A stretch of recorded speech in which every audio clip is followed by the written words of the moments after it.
Ini ada antara 3 fungsi kerajaan. Kalau kamu belajar dalam pentadbiran kewangan, mungkin banyak lagi senarai fungsi-fungsi kerajaan lah. Fungsi sebagai pelindung, fungsi sebagai pengawal dan sebagainya lah, ada 5 menurut Nordin. Tapi kalau dalam konteks fiskal ni, dari segi fungsi berbelanja dan mencukai ni, dia punya matlamat asalnya hanya untuk 3 perkara lah. Dia belanja, dia menguti hasil dan kemudian dia belanja untuk apa? Untuk tujuan memperuntukkan barang. Kemudian untuk tujuan mengagihkan dari segi nak membetulkan jurang. Jurang kekayaan, jurang kemiskinan. Dan akhir sekali, perbelanjaan kerajaan juga digunakan untuk tujuan nak stabilkan ekonomi. Macam mana kita dengar bajet sebelum ni kan? Bagaimana kerajaan mengumumkan defisit dan sebagainya. Dari segi perbelanjaan yang sangat tinggi. Defisit dari segi shilling, defisit pun lebih daripada shilling yang sepatutnya. Untuk tujuan menangani COVID ni kan. So maknanya itu salah satu bentuk fungsi kerajaan berbelanja untuk tujuan menstabilkan ekonomi lah. Okay, kita akan tengok konsep apa yang dikatakan peruntukan, apa yang dikatakan pengagihan, apa yang dikatakan sebagai penstabilan lah. Okay. Kita percaya bahawa kita punya sistem ekonomi yang kita amalkan, yang kita praktis kat Malaysia adalah sistem ekonomi campuran, bukan? So maknanya dalam ekonomi kita akan ada private sector dengan government intervention sekali lah. Bagaimana kerajaan campur tangan dari segi menentukan harga barang di pasaran. Ada ketikanya lah. Maknanya kita bukan menggunakan sistem kapitalis yang mana pasaran swasta hanya menggerakkan permintaan penawaran dari segi kawalan harga tu semua, maknanya swasta saja. Tapi since kita dah amalkan sistem ekonomi campuran, ada ketika kita kata kerajaan itu campur tangan dalam menentukan penyediaan barang, menentukan harga barang dan sebagainya. So maknanya dalam kita punya sistem ekonomi ni, kita ada swasta, kita ada kerajaan. Macam mana kita kata berlaku agihan sumber antara dua pihak ni, antara kerajaan dengan sektor swasta. Adakah berlaku perundingan sebelum masuk kepada tahun fiskal yang berikutnya? Adakah berlaku perundingan dan sebagainya? Sebenarnya dia berlaku dengan kaedah yang paling mudah sekali, iaitu kita kata dengan kuasa mencukai kerajaan, kerajaan boleh mempengaruhi modal oleh pihak swasta. Jadinya bagaimana cukai itu akan menentukan banyak ataupun kurangnya output yang akan dikeluarkan oleh pihak swasta lah. Kalau kita tengok dalam Keluk KKP. Keluk KKP ni kamu dah pernah jumpa dalam khusus ekonomi 1 kalau tak silap saya. Antara kaedah yang kita boleh tengok kat sini, sebab kita kata kita menggunakan sistem ekonomi campuran tadi kan, kita ada pihak swasta, kita ada pihak kerajaan. Maknanya, saya nak gunakan saya punya pointer. Okey, maknanya yang ini adalah sektor swasta yang akan mengeluarkan barang swasta. Yang ini adalah pihak kerajaan yang akan mengeluarkan barang awam lah. Maknanya pengeluaran oleh barang awam ini akan dipengaruhi oleh cukai yang dibayar oleh pihak swasta. Melalui kuasa cukai. Yang itu kita tanya tadi, adakah berlaku perundingan antara pihak swasta dengan pihak kerajaan? Selalunya kerajaan akan umumkan dari segi peningkatan ataupun pengurangan kadar cukai dalam bajet. Sebelum ni pun ada juga kerajaan laksanakan lah. Tambah-tambah kalau kita kata dalam ekonomi yang kita cuba nak generate dari segi perkembangan dia, maksudnya kita mungkin berada dalam keadaan meleset, selalunya kadar cukai itu akan turun lah. Okay? Kalau kita lihat kat sini dalam keadaan A1 contohnya, kita katalah berada pada titik keseimbangan D, kita katalah sumber yang ada dalam sebuah negara diagihkan oleh pihak kerajaan, maknanya sebahagian daripada sumber tu kerajaan ambil dalam bentuk cukai dan kerajaan belanjakan sebanyak A1 lah. Maknanya hasil daripada cukai yang kerajaan kutip, sebab kerajaan tak boleh berniaga, kerajaan tidak ada income sendiri kan, melainkan kerajaan mengutip hasil daripada rakyat ataupun pihak swasta lah. So maknanya ini adalah hasil yang dikutip dan dapat mengeluarkan barang sebanyak A1. Okay? Maknanya dengan cukai yang dia ada, dan dicukai kepada pihak swasta melabur ataupun menawarkan barang sebanyak A1. Okay, andaikan dalam keadaan COVID ni kita boleh kata peranan kerajaan sangat penting. Kerajaan cuba untuk meningkatkan perbelanjaan, nak meningkatkan dari segi tabung COVID dan sebagainya, nak membantu dari segi penjana punya bajet dari segi nak membantu masyarakat sebagainya. Andaikan kerajaan akan meningkatkan perbelanjaan. Bila kita mengandaikan kerajaan akan meningkatkan perbelanjaan, tentu akan ada hasil yang perlu ditingkatkan. Bagaimana kita nak pastikan A1 naik kepada A2? Maknanya kalau kerajaan dia mengandaikan akan ada peningkatan terhadap dia punya dia punya production dari segi penyediaan barang awam ataupun dari segi perbelanjaan yang akan meningkat kepada A2, bermakna mungkin akan ada kesan dari segi cukai yang akan meningkat ke atas pihak swasta. Daripada S1 tadi, kita andaikan apabila cukai meningkat, kalau kita lihat kepada A2 ni, asalnya adalah kesan daripada peningkatan cukai lah. Bila kita kata cukai yang meningkat, apa yang berlaku kepada pelaburan swasta, dia akan menurun. Sebahagian daripada modal itu bukan digunakan untuk tujuan pengeluaran output semuanya. Sebahagiannya digunakan untuk bayar cukai kepada kerajaan. That's why dia punya keluk penawaran tu berkurangan daripada S1 kepada S2. Okay?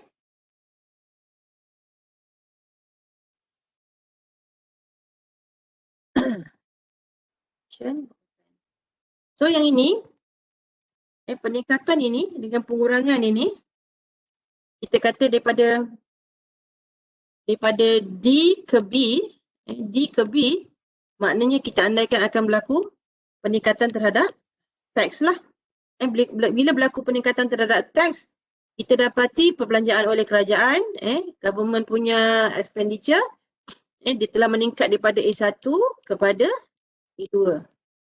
Teks ni dikenakan ke atas pihak swasta, maknanya dia punya pelaburan itu akan berkurangan, menyebabkan penawaran daripada S1 berkurangan kepada S2 lah. Itu kesan dia, maknanya kita lihat kepada B kepada D ni.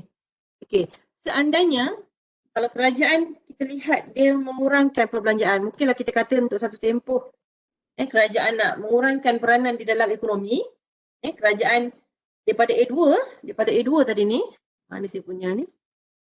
Okey, daripada A2 ni dia turun kepada A3. Kita andaikan kalau A2 kepada A3 dia mengurangkan dari segi apa dia punya peranan untuk menawarkan barang di pasaran, daripada B turun kepada C. Apa yang kita jangkakan berlaku kepada pihak swasta, yang ini berlaku pelepasan cukai. Mungkin berlaku pengurangan kata cukai telah diturunkan ataupun mungkin berlaku pelepasan cukai terhadap pihak swasta lah, cukai keuntungan korporat dan sebagainya. That's why cukai swasta yang kurang itu boleh menyebabkan pelaburan digunakan sepenuhnya untuk tujuan mengeluarkan barang. Yang itu kita kata berlaku peningkatan terhadap barang di peringkat swasta lah. So macam inilah keadaan realiti yang kita kata dari segi peruntukan optimum yang berlaku antara pihak swasta dengan pihak kerajaan lah. Hanya melalui kuasa cukai tadi. Kalau kita tengok the power of tax. Okay, itu antara introduction sajalah. So kita nak tengok fungsi kerajaan melalui pencukaian dan juga fungsi melalui fungsi perbelanjaan. Dua perkara yang dilakukan ni adalah untuk tujuan fungsi peruntukan. So kita tengok apa mana fungsi peruntukan ni. Okey, peruntukan ni kalau kita lihat kepada keywords dia adalah tentang pengeluaran dan penyediaan, production and provision. So bila kita mention tentang allocation adalah tentang, sekejap mana saya punya pointer lagi. Okay. Allocation adalah tentang pengeluaran, production ataupun provision, tentang penyediaan. Itu keywords dia. Ingat fungsi peruntukan, dia tentang pengeluaran barang awam, perkhidmatan awam dan juga penyediaan barang awam. Okey, apa maksud pengeluaran barang awam ataupun perkhidmatan awam? Apa maksud penyediaan barang awam? Okey, sebenarnya kalau kita faham dari segi penggunaan istilah mengeluar dan menyediakan barang dan perkhidmatan awam, tak semua pengeluaran awam tu boleh dalam bentuk barang. Mungkin pengeluaran itu lebih sesuai kepada perkhidmatan. Dan penyediaan awam ni lebih sesuai kepada barang. Jadinya kalau kita nak cakap lebih tepat penggunaan ayat dia, penyediaan barang awam, pengeluaran perkhidmatan awam. Sebab apa? Bila kita faham tentang konsep ni, tentang pengeluaran perkhidmatan awam, kita punya istilah produce ataupun production ni, dia mesti melibatkan kaki tangan. Ada orang yang akan direct buat sesuatu barang, perkhidmatan ke, dia direct dengan dia punya customer lah. So, maknanya kalau kita kata pengeluaran tu, kita melibatkan kaki tangan. Kaki tangan, kalau kita kata pengeluaran awam, dia adalah kaki tangan awam yang kita gunakan untuk menawarkan barang ataupun perkhidmatan. Kalau kita fikir, ada tak kaki tangan kerajaan yang mengeluarkan barang awam? Kebanyakan daripada kita ni, kaki tangan awam, kita banyak mengeluarkan menawarkan servis. Instead of kita produce goods kan, kita lebih banyak memberikan perkhidmatan seperti guru, polis, sekarang ramai kat sini kan. Siapa lagi? Cikgu-cikgu, macam itulah. Maknanya kita direct dari segi menawarkan servis lah. Kalau kita nak fikir dari segi pengeluaran barang, ada tak kaki tangan awam dia buat barang yang diberikan kepada orang awam? Susah kita nak fikirkan contoh tu. Unless kalau kita kata barang awam tu memang ada di pasaran, tetapi barang itu bukan dikeluarkan oleh kaki tangan, tapi disediakan oleh kerajaan. Istilah penyediaan awam ni maksudnya dia bukan dikeluarkan oleh kaki tangan awam, tetapi dia disediakan oleh kerajaan.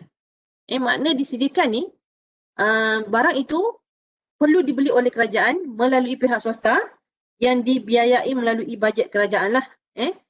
Maknanya kalau kita tengok contoh, kita nak sediakan jalan raya, kita nak sediakan ubat-ubatan dekat hospital. Semua tu maknanya bukan doktor-doktor ataupun kita punya ahli farmasis dekat hospital yang buat kan. Maknanya ubat tu datang daripada ataupun syarikat-syarikat swasta lah. Maknanya kita beli. Syarikat swasta yang menjual, pihak kerajaan hanya menyediakan. Menyediakan tu maknanya kerajaan beli, kemudian dia sediakan kepada rakyat. Sama ada dia nak kenakan charge. Kalau kenakan charge selalunya lebih murah lah. Ataupun kadang-kadang lebih dikatakan sebagai percuma. So macam jalan raya. Kita tak kata JKR, semua orang yang kerja kat JKR, daripada pengarah sampai kepada menteri, semua pergi jalan raya pergi tak kan? Maknanya kita open tender. Yang buat jalan raya ni siapa dia? Mungkin kita tawarkan kepada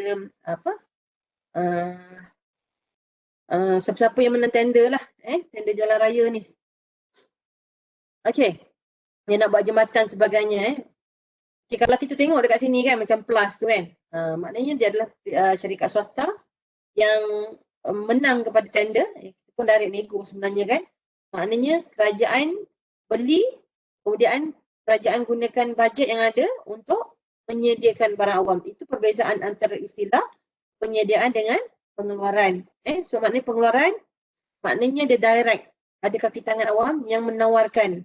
Selalunya menawarkan perkhidmatan. Tapi kalau penyediaan awam ini, dia tidak dikeluarkan oleh sektor awam ataupun kaki tangan awam. Tetapi dia disediakan oleh sektor awam. Maknanya yang akan mengeluarkan itu adalah pihak swasta.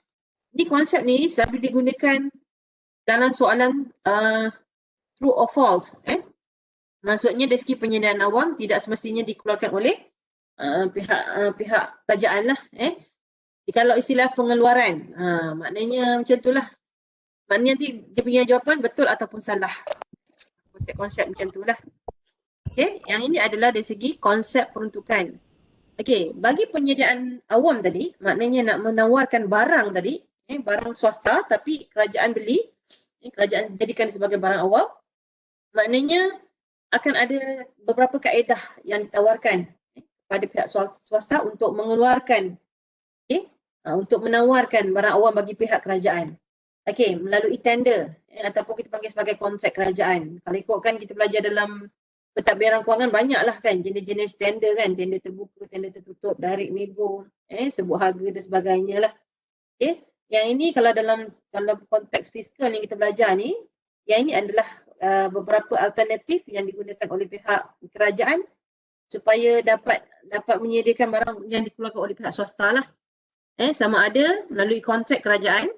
Kontrak tu sama ada nak buat jalan raya ke, nak buat bangunan ke, memang kita kena open tender dekat pihak swasta yang berkelayakan lah. Kemudian kita ada franchise monopoli. Selalunya kalau monopoli ni memang yang macam TNB, Indah Water. Patutnya kalau macam elektrik ni, kalau kita lihat kebanyakan negara pun, negara yang membangun lah, negara-negara dunia ketiga, penawaran kita kata electric supply ni masih lagi ditawarkan oleh pihak kerajaan. Kalau dulu kita pun memang pihak kerajaan lah di bawah lembaga elektrik negara kan. Tapi since kita dah ada privatisation, kita nak mengurangkan kita punya kos dari segi sektor awam, so kita swastakan kepada pihak TNB lah. TNB bagi pihak kerajaan. So sekarang dia dah jadi monopoli lah. So apa-apa perkara yang monopoli, kita consider dia sebagai franchise monopoli. Ini bagi pihak kerajaan. Kemudian kita ada kontrak pengurusan. Apa beza kontrak pengurusan dengan kontrak kerajaan? Yang ni perlu dibezakan. Kalau kontrak pengurusan ni maknanya dia melibatkan tender-tender dari segi pentadbiran, dari segi pengurusan dalam operasi lah. Kita lihat ada setengah kita punya jabatan, kita tidak ada lantik ataupun kita tak hire kita punya staff yang betul-betul dalam bidang audit. Mungkin kita memerlukan audit daripada audit luar ataupun account tu kalau kita memang ada kita hire memang ada lah. Kalau mungkin setengahnya tu kita hanya tenderkan saja dari segi perkhidmatan itu. So maknanya kalau yang melibatkan audit, accounting dan apa-apa kontrak-kontrak yang melibatkan pengurusan, dan ini kita panggil sebagai pengurusan lah. Pernah juga satu soalan peperiksaan, saja nak trik belajar.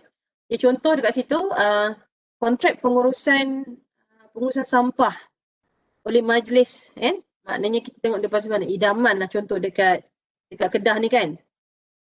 Boleh dikatakan sebagai salah satu bentuk fungsi peruntukan yang dibuat melalui kontrak kerajaan, franchise monopoli, kontrak pengurusan. Ini adalah pilihan jawapan lah.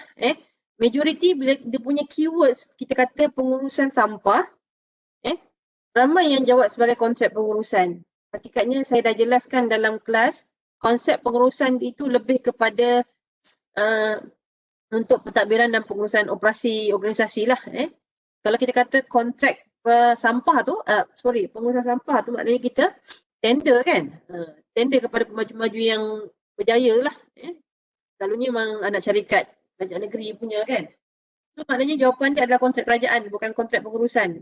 Konsep pengurusan itu dia sebagai satu bentuk nak buat you jadi confused sajalah. Tapi kalau yang jenis tak teliti, cepat sangat nak jawab, memang dia jawab kontrak pengurusan masalah lah. Okey. Ada ketika kelab-kelab ataupun persatuan juga ataupun koperasi dia berfungsi bagi pihak kerajaan. Maknanya sepatutnya contoh kalau kita lihat kalau dekat Kedah ni, dekat Jitra, saya tak sure ada orang Jitra dekat dalam ni. Maksudnya kalau dari segi rekreasi tu, kalau kita faham rekreasi tu, local government yang akan sediakan maknanya ruang untuk jogging, untuk berbasikal, untuk rekreasi lah. Maknanya itu sebenarnya di bawah tanggungjawab local government.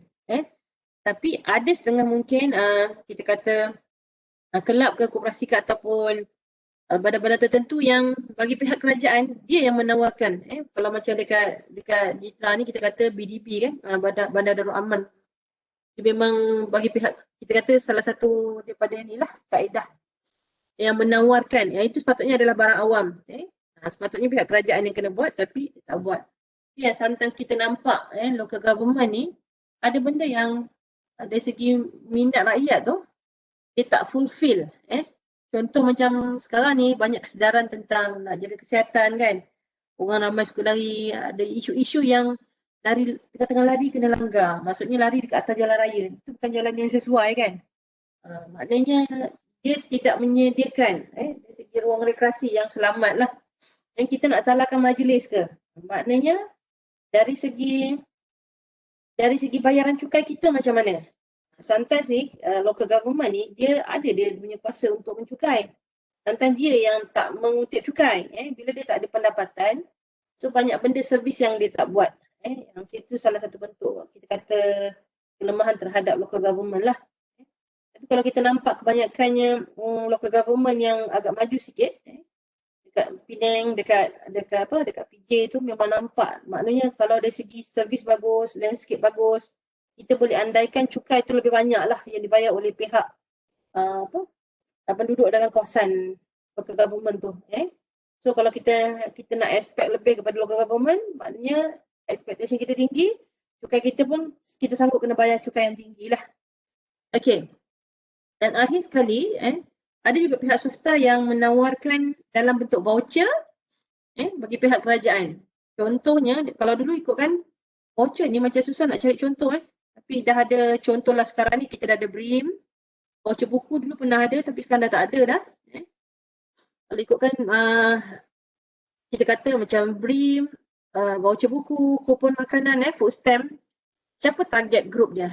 Selalunya macam pelajar ataupun orang-orang yang susah kan, B40 kan. Maknanya kita kata salah satu fungsi kerajaan adalah untuk bantu dari segi meningkatkan kebajikan rakyat. Tapi yang ini diambil oleh inisiatif oleh pihak swasta lah bagi pihak kerajaan. Tapi hakikatnya kerajaan juga yang provide kan dari segi voucher tu. Cuma yang menyampaikannya nanti adalah pihak swasta lah. Okey. Itu antara 5 alternatif yang digunakan oleh pihak kerajaan melalui pihak swasta. Apa lagi? Okey, untuk fungsi peruntukan, maknanya kita belajar tentang konsep pengeluaran, penjanjian. Kita kena bezakan kedua konsep ni. Kemudian kita belajar tentang alternatif yang kerajaan gunakan untuk memenuhi dia punya fungsi tadi sebagai fungsi peruntukan. Okey, yang kedua kita ada fungsi pengagihan. Kalau fungsi pengagihan ni, kalau lihat kepada konsep dia punya keywords adalah tentang nak rapatkan jurang, nak perbetulkan jurang. Kenapa kita nak kena concern tentang jurang ni? Kenapa kita nak bantu pulihkan? Kenapa kita nak bantu orang yang susah? Itulah kadang-kadang memang hakikatnya Allah tu dah ciptakan kita kan. Ada yang senang, ada yang kaya, ada yang susah. Kalau tak ada orang susah ni, maka tak adalah peluang dan ruang untuk kita nak buat amal kebaikan. Dia tak ada konsep sedekah, dia tak ada konsep zakat kat situ. So memang Allah create memang hamba-hamba yang memang terpilih untuk jadi insan-insan yang susah ni lah. Tapi kalau kalangan kita ni, kita takut susah. Kalau zaman sahabat-sahabat Rasulullah tu, dia orang takut kaya. Takut kaya, yang kita ni takut susah. Itulah. Akhir zaman ni dia memang terbalik sikit lah. Sebab kita tengok kepada kehidupan dunia dan kita tak nampak pada kehidupan nanti dekat akhirat tu. Macam mana kita punya harta ini dihisap kan.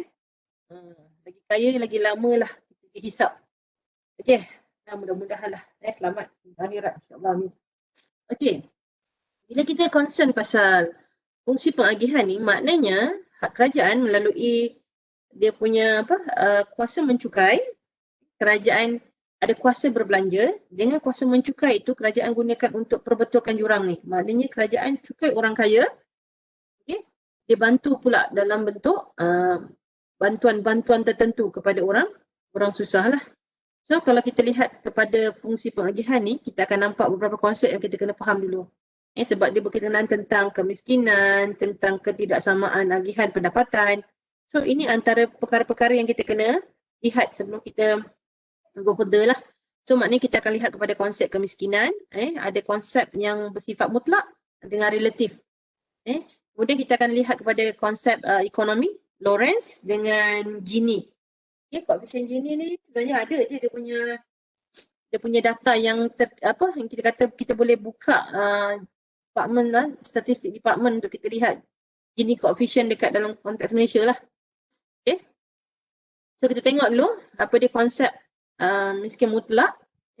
Kita semak kepada kita punya income, tapi dalam kelas ni tak adalah miskin mutlak. Kau takkan boleh boleh ada kemampuan untuk belajar kan. Belajar ni pun bukan sikit-sikit bayar yuran ni. Kaya-kaya apa ni. Okey. Miskin mutlak adalah isi rumah yang tidak cukup dari segi sara hidup. Makan, pakaian dia. Kalau kita kata dari segi nilai pendapatan, pendapatan yang kita kata di bawah garis kemiskinan, yang ini 2014 ni pun sampai sekarang jugalah dia punya garis pendapatan ni kita check maknanya kalau dari segi pendapatan yang kurang daripada 940 dekat kawasan bandar, kita kata itu sebagai miskin. Kalau pendapatan bawah 940 lah, tapi kalau pendapatan yang memang bawah 580 tu dah itu kategori miskin tegar lah, miskin mutlak. Kalau kita lihat luar bandar tu jauh lebih rendah lagi lah. Luar bandar ni dia boleh survive sikit. Ada tanah, kita boleh bercucuk tanam dan sebagainya. Kalau kat bandar ni dia susah sikit. So konsep garis PGK ni dia tak sama untuk wilayah tertentu even luar bandar pun berbeza lah. So ini antara nilai-nilai pendapatan yang menentukan kita sebagai berada di luar daripada garis kemiskinan ataupun berada dalam kelompok ini. Okey, saya pun tak tahulah ya macam mana makan dengan itulah, tapi konsep kalau mak bapak kita dulu dengan pendapatan sedikit macam ni pun dia boleh survive kan. Itulah. Itu konsep berkat tu. Dia bukan value tapi konsep berkat tu. Gaji kurang daripada 500 pun boleh. 400 sebulan kalau tengok dulu slip gaji. Boleh survive dengan anak 10. Itulah keberkatan tu. Okey. Kalau kita nak lihat kepada konsep relatif ni sebenarnya lebih kepada perbandingan sebenarnya. Konsep relatif ni kemiskinan yang bersifat perbandingan. Sometimes kita rasa kita lagi susah daripada orang lain tapi sebenarnya konsep ni tak perlu nak ni sangatlah konsep relatif ni psikologi punya konsep lah. Maksudnya seseorang tu merasa lebih susah berbanding orang lain. Kalau dari segi psikologinya tetapi kalau dari segi Islamiknya kita kena ada sifat syukur lah. Syukur dan kita jangan bandingkan dengan orang yang lebih senang daripada kita kan. Okey, seterusnya kita akan tengok kepada konsep Keluk Lorentz. Apa makna Lorentz? Lorentz ni nama orang lah sebenarnya. Dia yang memperkenalkan, letak nama tu sebagai dia punya nama keluk. Okey, ini adalah keluk Lorentz yang nak mengukur agihan pendapatan. Maknanya adakah agihan tu sama rata? Okay, kalau kita lihat dekat vertikal punya paksi menegak, kita panggil dia sebagai paksi untuk mengukur pendapatan secara kumulatif. Yang mendatar ataupun melintang ini horizontal kita lihat sebagai kumulatif penduduk, bilangan penduduk. Okay, kalau kita lihat kat sini, kita ada 25% penduduk dekat dalam kawasan ataupun sepadan kita punya sepadan politik kita. Dia kata pendapatan yang diterima adalah sebanyak 25%, maknanya samalah kan, 25 dengan 25 1:1 lah.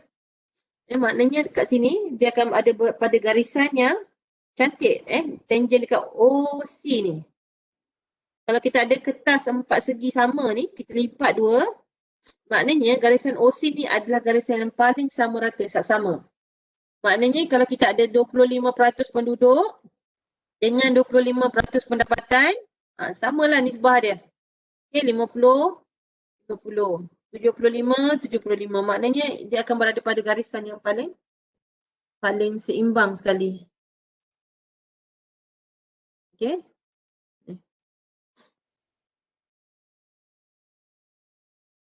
Susahnya nak lukis.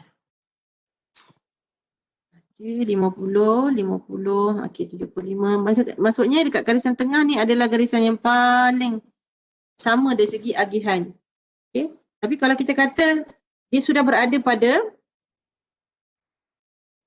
garisan dekat OC ni, OC yang warna biru ni. Maknanya kalau kita kata pada garisan kat sini 75 penduduk, maknanya 25%.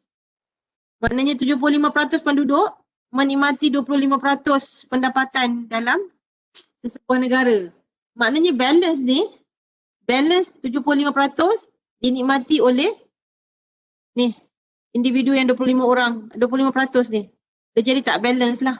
Maknanya semakin garisan ini, semakin dia menjauh, maknanya dia ke sini ataupun dia ke sini, ataupun dia semakin ke sini, maknanya kalau sampai 100 ni, maknanya satu orang menikmati keseluruhan pendapatan ataupun kekayaan dalam sebuah negara. Maknanya ini agihan paling tak sama. Maknanya kalau dia punya garisan ini, garisan line ini, sampai kepada garisan ini, garisan OC tadi, ini adalah garisan yang paling sama rata. Yang itu cara Lorentz nak menunjukkan dari segi agihan sama rata ataupun tidak, dari segi pendapatan dan juga kekayaan lah. Tapi kalau kita nak ikutkan yang lebih mudah sebenarnya kita akan tengok pada Gini lah. Gini dia ada indeks terus. Okay. Yang ni kita punya konsep tadi samalah macam yang saya kata tadi. Kita kata kalau kita ada 25% pendapatan, patutnya kita kata balance dia 25 penduduk lah, 1:1.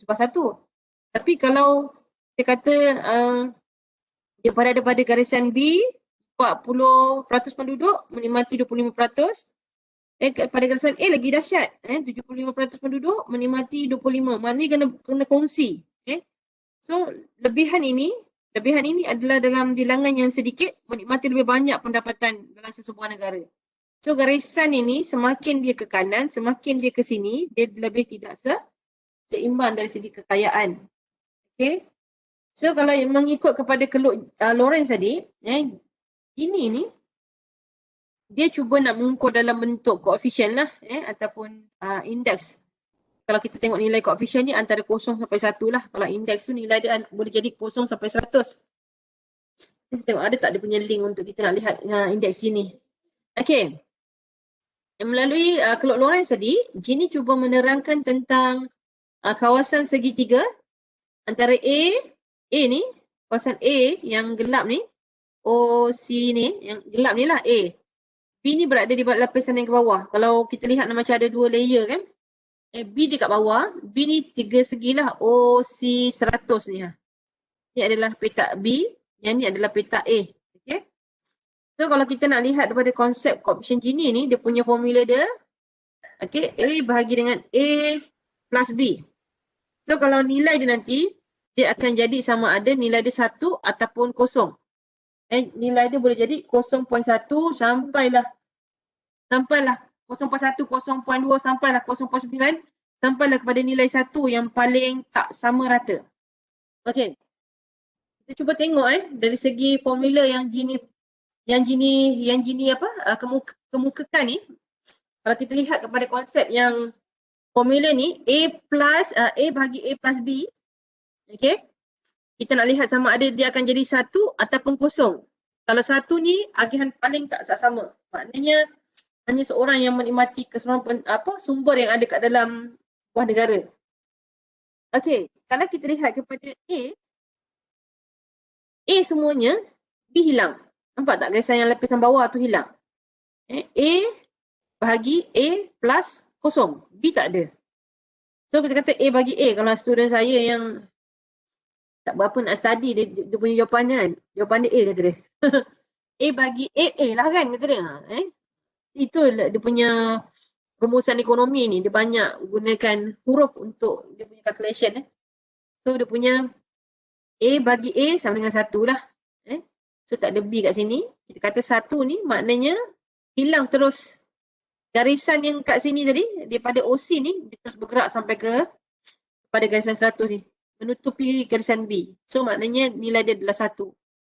Okay. Tapi kalau kita kata A ni telah beranjak ke sini, dalam konteks sebelah ni, A ni tadi bergerak terus ke sini, maknanya kita kata hilang terus A. A kosong, tak ada A. Maknanya kosong bahagi kosong tambah B. Kosong lah. So maknanya bila kita kata berada pada garisan sini, dia adalah, nilai dia adalah kosong. Okay, sini adalah kosong, sini nilai dia adalah 1.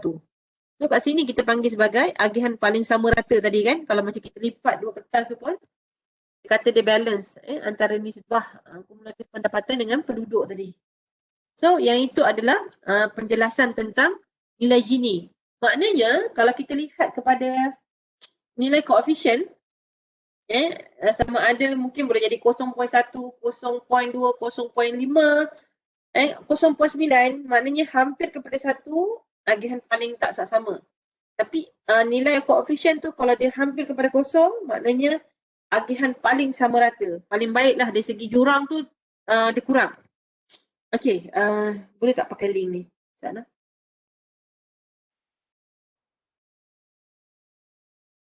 Kalau saya tanya you all kalau kita nak bandingkan antara Malaysia, Indonesia dengan Thailand. Okey, kita banding Malaysia, Thailand, Indonesia dengan Singapura. Okey, agak-agaknya dari segi nilai koefisien, adakah nilai koefisien kita lebih baik ataupun lebih apa? Okey, saya tak boleh nak kata lebih baik. Saya kena nak minta you all teka dululah lah. Berapa agak-agaknya nilai koefisien bagi Malaysia? Antara 0 sampai 1. Kalau tak nak jawab, boleh tulis kat chat. Agak-agaknya berapa nilai koefisien Malaysia? Antara 1, antara 0 hingga ke 1. Ni tanpa kita pernah tahu kan? Selama ni kita tak pernah discuss pun tentang, tak pernah tahu pun. Okey, ada yang kata 1, maknanya 1 ni memang totally dia punya gap tu sangat besar lah. Dia boleh jadi 0.2, 0.3. You just guess lah, teka berapa agaknya Malaysia. So kalau antara Malaysia dengan Indonesia, adakah jurang Malaysia lagi kecil, Indonesia lagi besar? Siapa setuju? Indonesia punya jurang lebih maksudnya indeks Gini Indonesia adakah lebih rendah, hampir kepada 0 ataupun hampir kepada 1? Encik Abdul Aziz 0.5 apa? Malaysia ke? Indeks Malaysia ataupun Indonesia? Okey, cuba agak kat situ. Type dekat chat. Malaysia berapa indeks? Indonesia berapa indeks? Thailand berapa? Singapura berapa? Saya nak minta empat negara ni. Teka lah. Sekejap lagi kita akan tengok. Ini kita punya persepsi. Kalau you tengok sinetron kan, kaya-kaya sangat. Maksudnya yang miskin-miskin sungguh kan. Jurang Indonesia lebih besar. Maknanya dia hampir lebih kepada 1 lah. Maknanya Malaysia rendah lagi daripada tu. Maknanya lagi besar nilai, lagi besar jurang, lagi kecil nilai, lagi sama rata. Okey, Singapura 0, Malaysia 0.5, Indonesia 1. Malaysia 0.3, Indonesia 0.7, Singapura 0.9. Wow. Maknanya 0.9 tu paling besar jurang lah. Thailand 0.5. Okey, Indonesia 0.98. Indonesia 1. Macam skor kan? So, ramai yang beranggapan Malaysia berada di tengah-tengah. Indonesia tu jurang dia sangat besar berbanding Malaysia. Singapura jurangnya lebih baik. Singapura, Perdana Menteri dia pun duduk dekat rumah ni kan? Rumah flat tu kan? Okay. So, kita tengok dekat skrin ni, sekarang ni. Ini adalah indeks Gini. Tadi kita belajar tentang koefisien Gini. Okay, value koefisien 0 sampai 1. Kita boleh convert nilai koefisien tu kepada indeks. Kalau indeks ni 0 sampai 100. Okay, kalau kita lihat nilai 0 represent perfect equality. Apa tak ni? Okay, zero index means represent perfect equality. Maknanya kalau kita kata nilai 0, agihan paling tak sama. Tetapi kalau nilai indeks itu 100, maknanya dia paling tak sama rata. Kalau kita convert nilai indeks kepada nilai koefisien, maknanya kat sini value 63 tadi kan? Dia akan jadi 0.63. Okey. Maknanya dalam dunia ni, South Africa adalah negara yang mempunyai jurang yang paling besar. 0.63. Kalau saya kata dari segi koefisien, dia adalah 0.63. Tapi kalau saya convert dia dalam bentuk indeks, dia adalah 63. Sebab over 100 kan? Walaupun dia punya tahun kajian ni berbeza-beza kan, tapi nilai indeks ni dia susah nak berubah. Dia susah nak berubah. Even Malaysia daripada 1970 pun dia punya perbezaan angka dia pun dekat 2 decimal yang kat belakang dia berubah. Yang kat depan tu memang dia tak berubah. Okay, sekarang ni kita tengok kat mana Malaysia. Maknanya ni kalau kita tukar value dia kepada koefisien, dia akan jadi 0.4. Kat Panama ni 0.49. Mexico 0.483. Jumpa tak? Jumpa lagi? Di semua negara-negara belah-belah ni kan. Venezuela, Mexico, Chile, okay, Ecuador, Philippines 0.44. Jumpa Malaysia tak? Dah jumpa Malaysia belum? Dah jumpa Indonesia belum? Israel, Indonesia. Rasa Malaysia kat atas. Mana Malaysia? Tak jumpa Malaysia. Ke Malaysia punya data tak ada kat dalam ni? Sebelum ni ada. Malaysia ada kat atas tadi. Mana? Panama, Mexico, Malaysia Malawi. 41.00.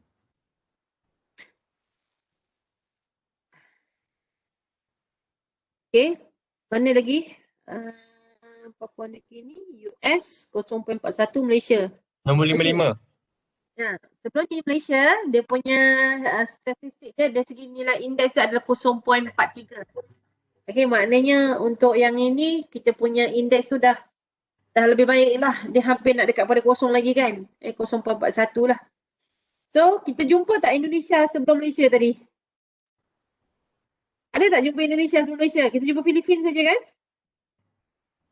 Kita tak jumpa Singapura, kita tak jumpa Thailand, kita tak jumpa. Maknanya daripada ranking yang tertinggi tadi, yang daripada jurang yang paling tak sama ni, kita jumpa Malaysia, kita jumpa Filipina, mana? US pun 1 juga. So, Malaysia 41. Pergi ke bawah, Indonesia. Okay, jangan perasan 0.38. Dia punya indeks, dia lagi baik daripada kita. Okay, Indonesia 0.38. Thailand mana Thailand? Singapura mana Singapura?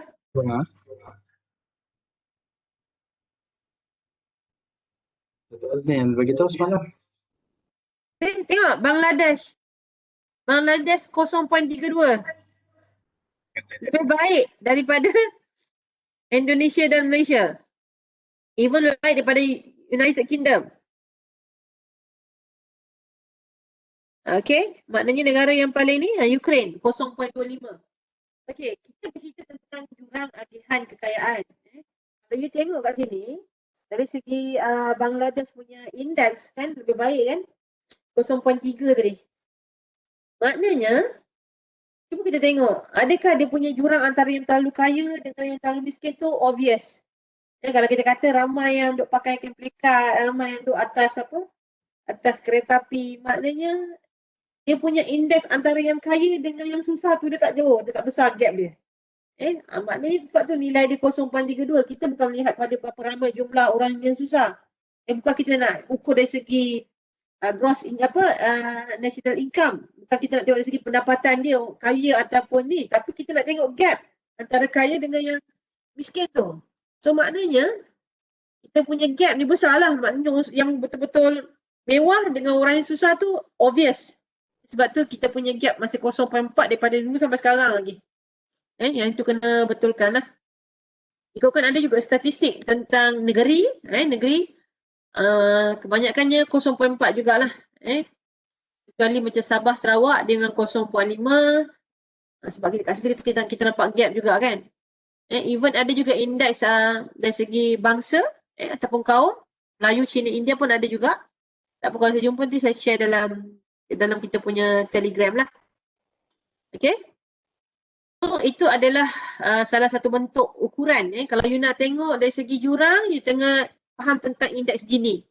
You kena faham tentang Gini. Selalu Gini ni memang digunakan untuk mengukur lah jurang antara penduduk. So, saya minimize. Kita tengok balik kepada kita punya nota. So, harapnya dapat sesuatu lah daripada kelas hari ni. InsyaAllah. Tentang indeks. Okay, macam mana kita nak perbaiki kita punya gap ni? Salah satu bentuk kuasa yang kerajaan ada adalah dari segi cukai. Ini kita kata kerajaan boleh menggunakan percukaian ke atas orang-orang yang mempunyai pendapatan ataupun kekayaan melalui cukai kekayaan, cukai harta, cukai pendapatan. Maknanya kita cukai kepada orang yang mempunyai pendapatan yang banyak, kekayaan yang banyak, Kemudian kita agihkan dalam bentuk, kita pindahkan dalam bentuk pemberian tunai ataupun subsidi ataupun bantuan-bantuan lah. Yang itu kita panggil sebagai cukai pindah. Dan kalau ikutkan konsep cukai pindah ni, dia sebenarnya dari segi ekonomi, kita kata sebenarnya kalau ekonomi ni, kalau kita nak lihat dari segi kecekapan sesuatu dasar, sepatutnya sesuatu dasar itu mencapai kepada kecekapan Pareto sekiranya apabila kerajaan membuat sesuatu polisi ataupun program untuk membantu kepada kebajikan individu ataupun kelompok lain, syaratnya dia tidak boleh menjejaskan individu lain. Tapi kalau dalam konteks cukai pindah ni, rasa-rasanya capai tak kecekapan Pareto. Bila kita kata kalau dalam konteks kebanyakan negara, cukai kepada golongan M40, T20, maknanya golongan ini akan terkesan terbeban akibat cukai, tapi dia tidak dapat manfaat dari segi program-program yang kerajaan buat, sebab kerajaan akan bantu kepada B40 tadi kan. So kalau ikutkan dari segi konsep kecekapan Pareto tu, dia tak capai lah sebab dia menjejaskan kepada kebajikan individu yang membayar cukai tadi. So that's why dia akan memberi kesan juga. Kesan yang paling ketara adalah dari segi kesan politik. Maknanya dari segi nak menang pilihan raya, kalau selalu dicukai, that's why macam GST tu pun salah satu sebab kenapa rakyat dia tidak menyokong kepada kerajaan punya ni lah. Sebab cukai tu rakyat memang tak suka cukai. Tak suka membayar cukai. Okay.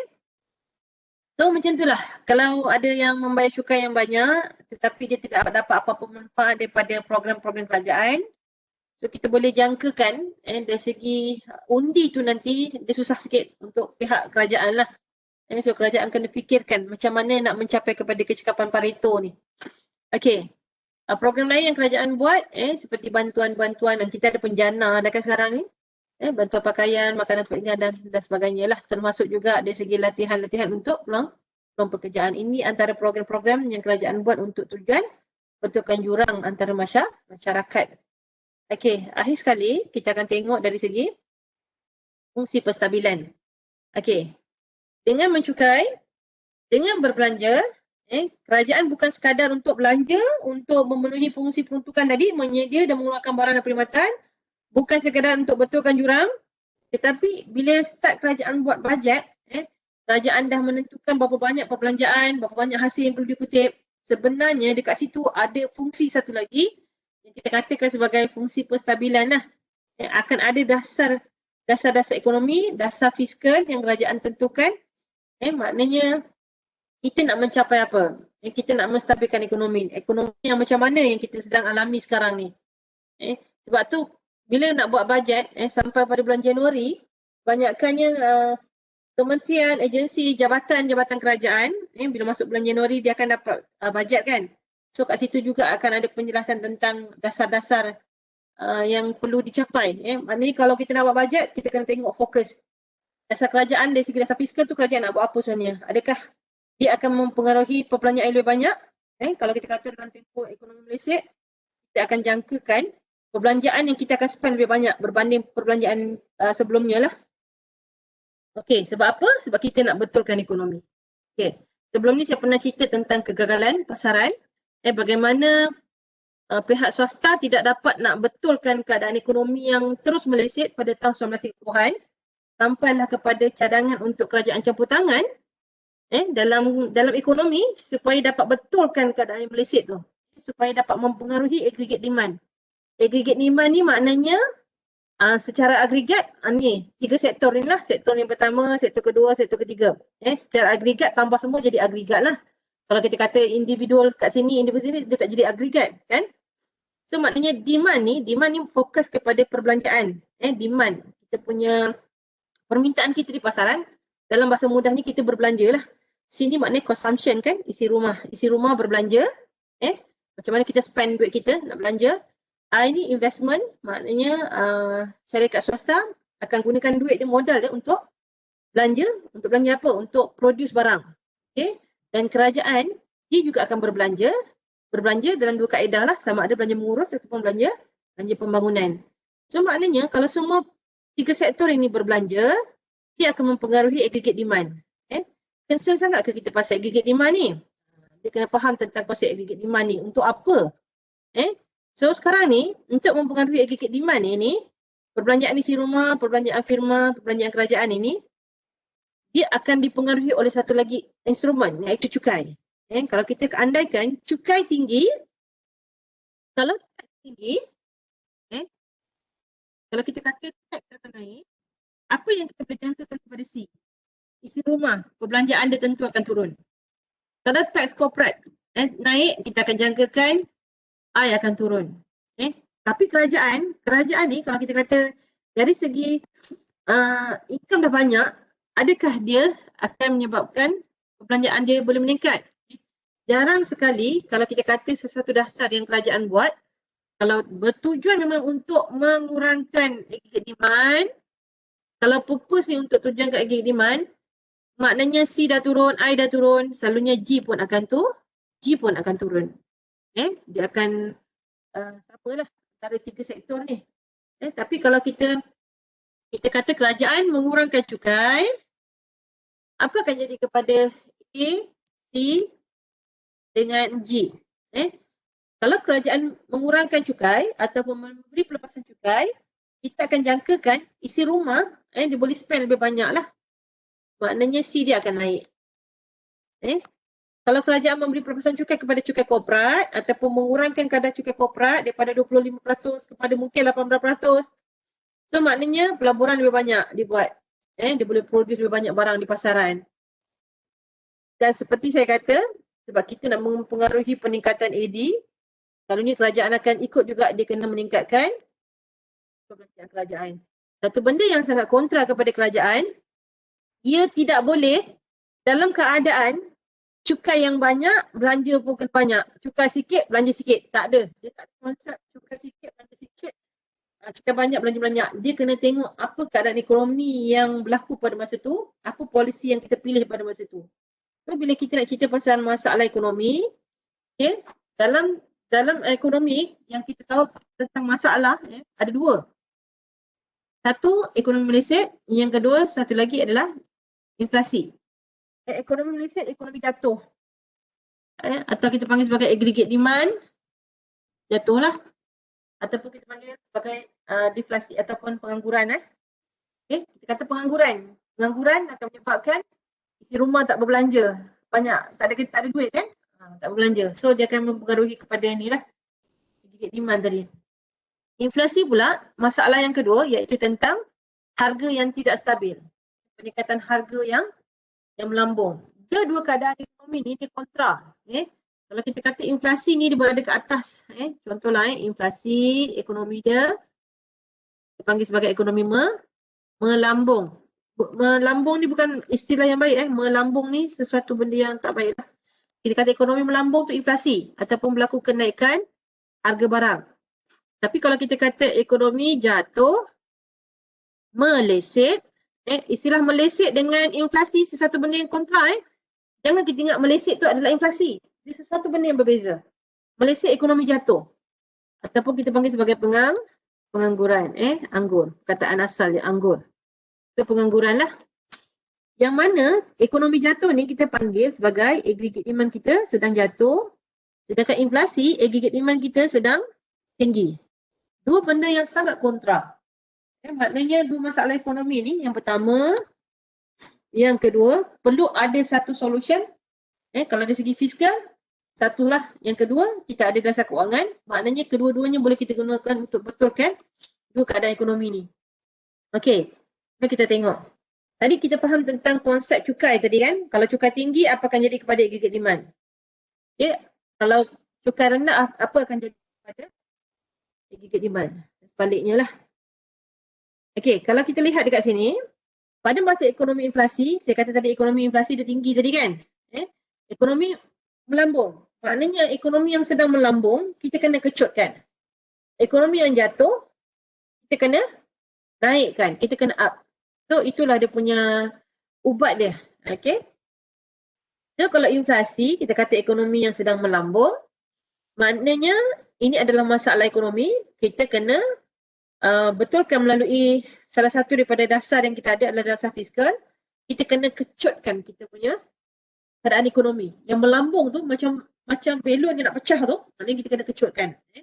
Macam kalau saya suka buat analogi ibu mengandung sebenarnya, kalau perempuan dia sampai 9 bulan, sampai 9 bulan dia akan sampai waktu dia ada contraction. Contraction tu maknanya rahim dia nak mengecut, maknanya dia nak bersalin lah. Maknanya sampai satu masa dia akan berlaku contractionary. Maknanya kita akan mengecutkan kita punya ekonomi yang sedang melambung. So, cara untuk mengawal kenaikan harga barang berterusan, cara untuk mengawal inflasi adalah dengan cara menggunakan cukai yang meningkat. Bila kita kata kita nak kecutkan ekonomi, dalam arti kata lain kita nak mengurangkan aggregate demand. Kalau kita kata kita nak mengembangkan ekonomi, dalam arti kata lain kita nak kena tingkatkan perbelanjaan aggregate demand. Kalau kecut, kurangkan aggregate demand. Kalau mengembang, naikkan aggregate demand. So, apa kaedah yang kita boleh gunakan untuk kurangkan aggregate demand ataupun nak naikkan aggregate demand ni? Hanya melalui dengan kuasa cukai. Katakanlah dalam keadaan harga barang sekarang ni tengah naik, inflasi sebanyak 5%. Apabila kita kata 5%, harga terus naik, kenapa berlaku kenaikan harga yang berterusan? Dia akan ada banyak faktor lah yang belajar dalam ekonomi.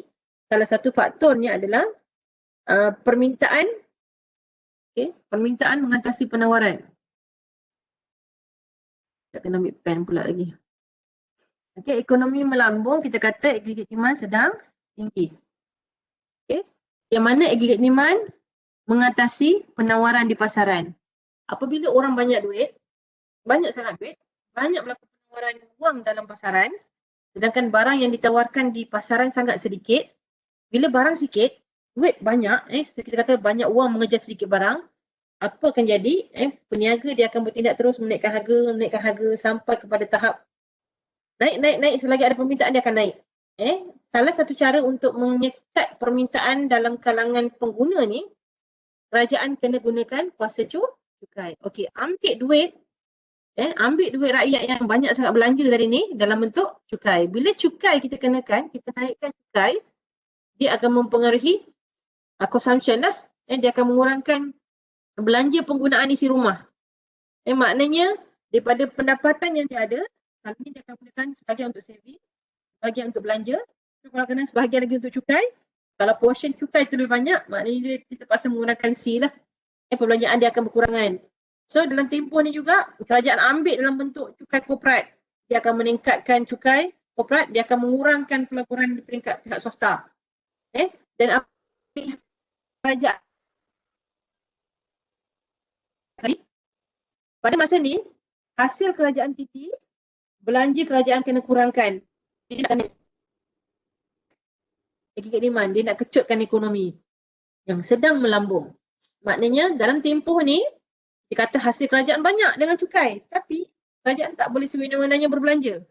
Itulah dia susahnya jadi kerajaan. Bila ada hasil banyak, dia tak boleh belanja pula. Why? Sebab ekonomi tengah melambung. So maknanya dia akan mengumumkan bajet dalam dia punya pembentangan bajet, dia akan umumkan tentang bajet, kita panggil sebagai bajet lebihan. Maksudnya bajet lebihan ni hasil lebih banyak daripada belanja. Dia belanja sikit. Jarang kali kita dengar kerajaan kita umumkan bajet lebihan lah. Sebab kebanyakan kita punya dasar kita tidak bertujuan untuk membetulkan ekonomi inflasi. Tapi kebanyakan kita punya kalau ikutkan, you tengok data inflasi kan. Selalunya kat sini kita 4%, kat sini pun kita 4% juga. Kedua-duanya dia punya statistik lebih kurang sama lah. Kadang-kadang ni 5, jadi sekarang pun musim COVID pun dia jadi 5 lah. Maknanya dia punya peratus tu tak obvious. Taklah kita kata sini 10, sini 2. Kalau sini 10, sini 2 maknanya kita kena concern pasal ekonomi inflasi lah. Kalau since dia kebetulan dia sama dia punya kadar, selalunya kita lebih concern untuk mengembangkan ekonomi kita. So kontra dengan inflasi punya keadaan tadi, bila ekonomi meleset, yang ini saya kata kita punya reaction kita towards economic, towards surrounding kita, bila ekonomi meleset, kita isi rumah ni kita jarang nak belanja. Kita lebih berjimat cermat, kita lebih berhati-hati. That's why saya kata you tidak membantu kepada membetulkan ekonomi di pasaran. That's why hanya kerajaan yang boleh mendidik rakyat dia dengan cara membuat sesuatu dasar yang akan menggerakkan isi rumah tu untuk berbelanja. Okay? Contoh dalam tempoh COVID ni, kita nampak ramai orang yang tak bekerja.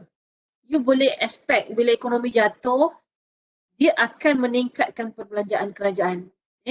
Sebab apa berlaku peningkatan perbelanjaan kerajaan? Sebab kerajaan nak beri bantuan, macam-macam bantuan dari segi perdana, dari segi nak meningkatkan tabung COVID dan sebagainya.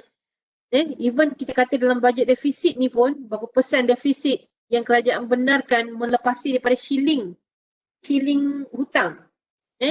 Sepatutnya 55% daripada KDNK. Ni dah boleh sampai kepada 58%. Maknanya dia membenarkan defisit itu dibesarkan untuk tujuan nak betulkan ekonomi yang sedang jatuh. So dalam tempoh ni, kalau kita lihat, cuba kita cek kita punya kadar cukai. Kalau siapa yang pernah bayar cukai, adakah cukai dalam tempoh 2019 ni kadarnya lebih baik berbanding 2018? Maknanya adakah kadar cukai itu dari segi banjaran tu semakin berkurangan? Maknanya kalau makin berkurangan, salah satu kaedah yang kerajaan gunakan adalah untuk merangsang kita isi rumah untuk berbelanja. Okay? So isi rumah akan belanja, firma pun akan meningkatkan pelaburan, kerajaan sendiri dia akan mengumumkan tentang bajet defisitnya. Dia tak ada hasil tetapi dia kena berbelanja. So bila defisit, inilah akan datang kepada konsep satu lagi iaitu meminjam. Ada pinjaman. Bila ada pinjaman maknanya akan datang satu lagi konsep hutang. Ini akan meningkatkan pada hutang awam. Itu dia.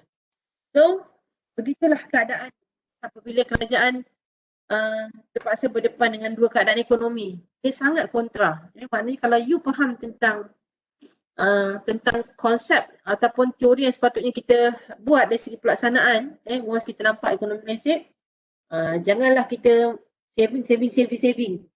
Maknanya bukanlah saya nak suruh semua orang tak berhati-hati dari segi ni.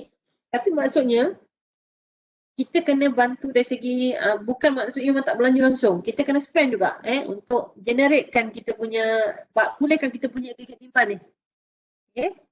So itu saya kata, kalau kita tanpa pengetahuan, tanpa ilmu, kita ni akan cenderung untuk ikut flow ekonomi tu. Kalau ekonomi meleset, memang meleset lah. Jawabnya kita memang tak berbelanja lah. Hakikatnya kita tak boleh bertindak macam itulah. That's why kita nampak kerajaan akan buat sampai rakyat dia berbelanja. Sama ada kalau kita tengok 1997, salah satu kaedah yang kerajaan buat, memberi pelepasan cukai. Salah satu lagi yang kerajaan buat, dia memberi pelepasan cukai kepada cukai korporat. Apa yang berlaku? Harga barang di pasaran jadi lebih murah. Masa itulah banyak sale. Bila banyak sale, bahagialah. Maknanya secara tak langsung kita isi rumah ni akan ada kecenderungan juga untuk keluar berbelanja. Kita nampak sale kan? Tak ada duit pun belanjalah secara kecil-kecilan. Tapi dia maksudnya masa ekonomi reset, kita belanjalah. So, maknanya nak jadi kerajaan ni bukannya sesuatu mudah lah. Sebab dia banyak buat benda yang kontra daripada apa yang dia dapat. Hasil dia banyak, dia tak dibelanja. Hasil dia sikit, dia kena belanja. Okay? So, kita kena faham dari segi konsep tu. Cuma dari segi defisit tu, dia ada kadar tertentu yang kita kena tengok lah. Dia tak boleh terus defisit yang sangat besar. Dia sebab defisit ni akan ada hutang awam yang lagi tinggi lah. So hutang tu, kita hutang dengan siapa? Yang itu pun nak kena tengok. Okay, habis untuk kita punya fungsi, 3 fungsi. Yang ni dari segi kalau kita nak tengok berapa persen, Malaysia ni dalam keadaan kita kat sini lah. Kita dalam 2 ke 4%. Sometimes kita 3%, kadang kita 4%. Tapi masa GST dulu kita rajin sampai kepada 5% lah. Di negara-negara yang nampak. Yang ni kadar cukai deflation ni pengangguran lah. Kadar pengangguran kita pun antara yang terendah juga. Kita pun masih 3%. 3% kat sini ada kat Malaysia punya ni. Tak ada. 3%. Maknanya kita masih lagi kita consider sebagai guna tenaga penuh lah. Bawah 4% kita masih consider sebagai guna tenaga penuh. So dalam 3% ni kita andaikan dia sebagai pengangguran geseran sementara saja.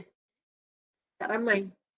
So yang warna-warna merah ni antara negara-negara yang mengalami masalah unemployment rate yang sangat tinggi lah. Okay. Yang ni penstabil automatik, maknanya selain daripada pencukaian,